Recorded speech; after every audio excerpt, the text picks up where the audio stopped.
This is one of the most devastating scenes I have ever seen in a documentary.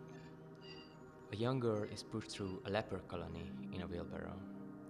She clutches her doll, frightened, being rolled into a life she never chose. Destiny seems to have made the choice for her.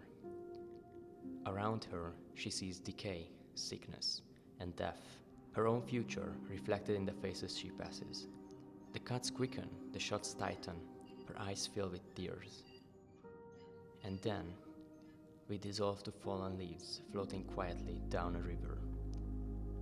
This is a scene from Farouk Farrokhzad's landmark documentary, The House is Black, which takes us to a place that many would never dare to enter, that many would like to ignore, that many would like to forget.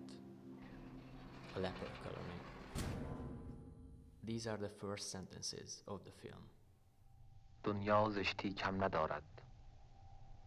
زشتی های دنیا بیشتر بود اگر آدمی بر آنها دیده بسته بود. اما آدمی چاره ساز است.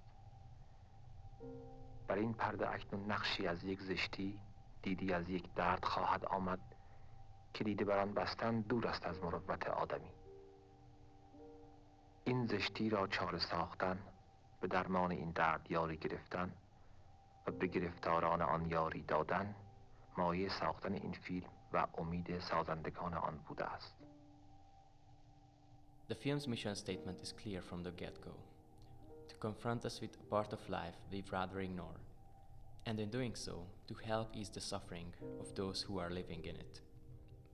And while many filmmakers might have turned this setting into an exploitative spectacle, Farrokhzad approaches her subjects with radical empathy and human compassion.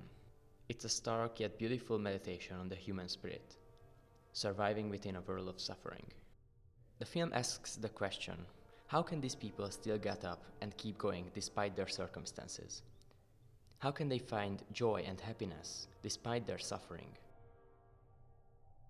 The film is shot in black and white, almost entirely in close-ups and medium shots, cutting from person to person, from face to face. It doesn't let us turn away from the horrors of this world. It burns them into our memory. It immortalizes them. The film begins with a young woman staring at her reflection, her face marked by disease. Then a classroom scene, where children thank God for their body parts, the very same body parts that their illness might take away one day. تو را شکر میکنم که به من دست دادی تا کار کنم. تو را شکر میکنم میگویم که به من چشم داده تا زیبایی‌های جهان را ببینم. تو را شکر میگویم که به من گوش داده تا از آهنگ‌ها خوش لذت ببرم. In the next scene, we see a blind man walking back and forth along a wall. The narrator is listing days in the background as the man walks back and forth.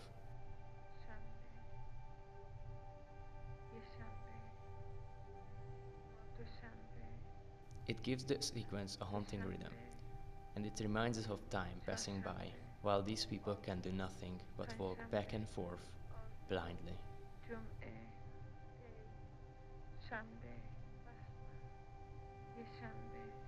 After this, we get a couple of scenes of the colony's doctors examining patients and the various treatments they go through. جذام یک بیماری واگیر و مزمن است. جذام با تنگدستی همراه است. مایع جذام در تن آدمی که راه یافت چینهای پوست را سخت و بزرگ می کند. بافته‌های عصبی را می خورد. بدنه عصبها را با یک غلاف خشک می گیرد. حس لمس و درک گرما را از انگشت‌ها می کند. چشم را کور می کند. دیواره غضروفی میان بینی را می برد. به جگر و مغز استخوان راه می زند. پنجه ها را خشک و جمع می کند و همچنین به بیماری های دیگر راه می دهد. Juxtaposed with this sequence is the next sequence, where people are praying in a temple to a god that doesn't seem to answer to them.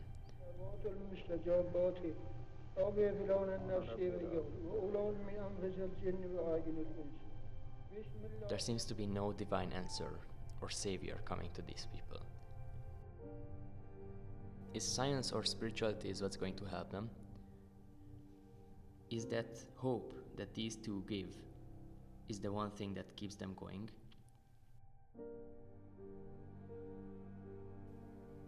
Then comes the scene that I already mentioned in the beginning. The moment where the film emphasizes how devastating the situation of these people is. And if the film ended there, I would call it exploitative, using the deformed faces for shock value, sensation, and cheap emotion. But the film doesn't end there, and the sequences that follow this one make this film truly great. We continue on the fallen leaves in the river. We see a woman admiring them, quietly sitting in nature. We see animals, the glow of the sun rays hitting the water, the wonders of the natural world around them and them in it. We come back to the question in the beginning. How can these people keep going? How can they get on with their lives? And we get the first part of the answer here. They find solace in nature and the beauty in the world around them.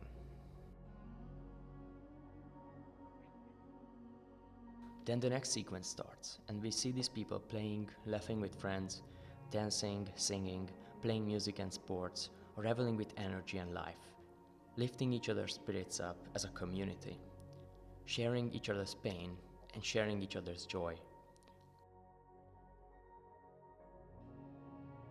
While I was watching these images, I was overcome with a tremendous sense of optimism and hope, that even in the darkest places, humanity can still find the beauty in life and help each other out.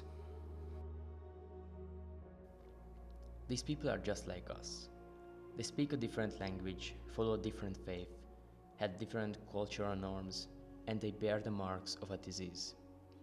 But the same human soul burns within them, and they don't deserve the stigmatization and hate that they received throughout history.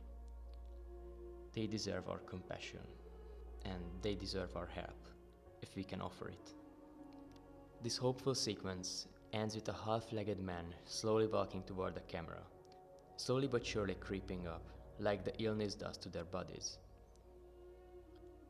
A stark reminder of the fate all these happy laughing people will face if their situation doesn't improve. In the end, The House is Black doesn't offer a solution. It doesn't cure the ugliness or erase the pain that these people are going through. But it does something powerful. It forces us to look, to see a human being behind the illness, behind the deformity, behind the word leper. Maybe that's what art is meant to do. Not to distract us from the world, but to help us face it. And in doing so, make it just a little less ugly.